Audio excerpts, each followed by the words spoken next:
একটা বোতল আছে যে হাই কমিশনার ব্যাট 16 আর পাসপোর্ট, এগুলো কালারিং মাল, তো এগুলো খুবই সৌন্দর্য, এগুলা অনেকে নিয়ে যায়। এরপর আরো আছে গ্রেগোস আছে, এক্সেলের ভোডকা আছে, ব্যাট 16 ক্লেমোর, বিভিন্ন রাষ্ট্রের মাল আছে। এগুলো বিভিন্ন জায়গা থেকে ক্লাবের বিভিন্ন লোক যারা ওখানে চাকরি করে তারা হয়তো বা এগুলা প্রতি সপ্তাহ যেই মালগুলো জমে, অনেকে আছে দিয়ে যায়, আবার আমরা অনেক সময় নিয়ে আসি, তবে দিয়ে যায় বেশি 10টা 15টা 5টা জমলে দিয়ে যায়। আর বিশেষ করে যারা বিভিন্ন গুলশান বনানী ওই সমস্ত এলাকা থেকে অনেক সময় মাল আসে, ওখানে দেখা গেছে বিভিন্ন ময়লার টাঙ্কি, তো এগুলা অনেকে ইউজ করার পর ফেলে রাখে। আমার এখানে A to Z লোক আসে, যেমন আমার অনেক কাস্টমার এই যে চায়না বাংলাদেশে যে কাজ করতেছে, এই চায়নারা এসে আমার অনেক থেকে বোতল নিয়ে যায় সৌন্দর্য সারার জন্য। বোতলের ব্যবসাটা হচ্ছে আগে প্লাস্টিক ছিল, কোকারেজ আইটেম ছিল, পাশাপাশি কাছের কিছু আইটেম বোতল রাখতাম 1টা 2টা করে। এর ভিতরে থেকে পরিচয়, ওখান থেকে আস্তে আস্তে মানুষের পরিচয়, যেখানে পুরান বোতল পাওয়া যায়, বয়ম পাওয়া যায় এখন, বা এই জিনিসগুলো রাখলে আপনার ভালো থাকে।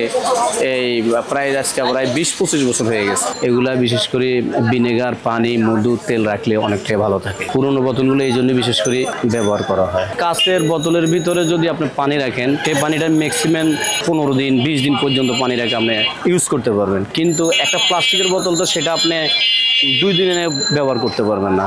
ওই সুবাদে আমাদের এই বোতলগুলো মূলত বিক্রি হচ্ছে বা বিভিন্ন লোক আমাদের থেকে নিয়ে যাচ্ছে। যেটা কাছের মানে বিভিন্ন আইটেম বয়মগুলো আছে, যেমন এগুলা আছে, এগুলো হচ্ছে বিশেষ করে আচারের জন্য বা কিচেন রুমে মশলার জন্য যদি রাখে তাহলে খুব ভালো থাকে, সতেজ থাকে। আপনি যদি এটা তরল গুড় রাখেন, অথবা আপনি মনে করেন যে রাখেন মধু রাখেন, মধুটা রাখলে ভালো থাকে, পানি, ভিনেগার এগুলো ভালো থাকে, জিনিসগুলো অনেক সতেজ থাকে অনেকদিন পর্যন্ত। কাঁচের বোতল যদি না করা হয় তাহলে তো আপনার সেই জিনিসটার যে একটা টাইম আছে, ওই টাইমের ভিতর জিনিসটা নষ্ট হয়ে যেতে, কিন্তু কাঁচের বোতলে যতদিন পর্যন্ত আপনি রাখতে পারবেন তাতে কোনো সমস্যা নেই। দামটা ভেরি করে, আসলে এখানে ভালো মন্দ মিলিয়ে আছে, রেটটা ওভাবে হয়।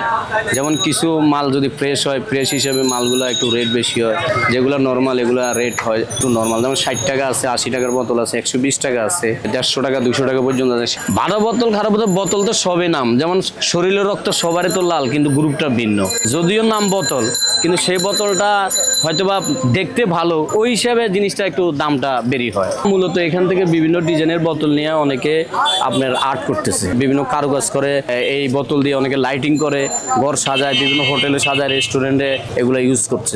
পাথর রাখে, আবার দেখা গেছে আপনার ছোট ছোট ছেলে মেয়েরা বা অন্যান্য স্কুল কলেজের অনেকে নিয়ে যাচ্ছে শোপিস হিসেবে। এগুলোর ভিতরে পানি দিয়ে যদি ফুল রাখে বা এমনি প্লাস্টিক জাতীয় ফুল রাখে, এগুলো খুবই সৌন্দর্য দেখায়। ক্লিনটা আমি নিজেই করি, তবে ভিতরেটা ক্লিন কমে করা হয়। ভিতরে ক্লিন করি না, এই জন্য কাস্টমার নিয়ে যাচ্ছে, উনি ওনার মন মতো পরিষ্কার করে। আর আমি এখানে হয়তো বা কাস্টমার বলবো ভাই আমার এটা একটু ক্লিন করে দেন দিই, এতে এমন কোনো ওষুধ দেওয়ার তো প্রয়োজন হয় না। এটা যে কোনো একটা সাবানের পানি দিয়ে বা সাদা পানি দিয়ে দিলে আপনার কোনো সমস্যা নেই। বড় বোতলগুলা মূলত হচ্ছে এগুলা পানির জন্য ব্যবহার করা হয়। যেমন আপনি ডাইনিং টেবিলে আপনি যদি রাখেন মেহমানের জন্য, পানিটা সতেজ থাকে, ঠান্ডা থাকে, এটা ওই জগ হিসেবে ব্যবহার করা যায়।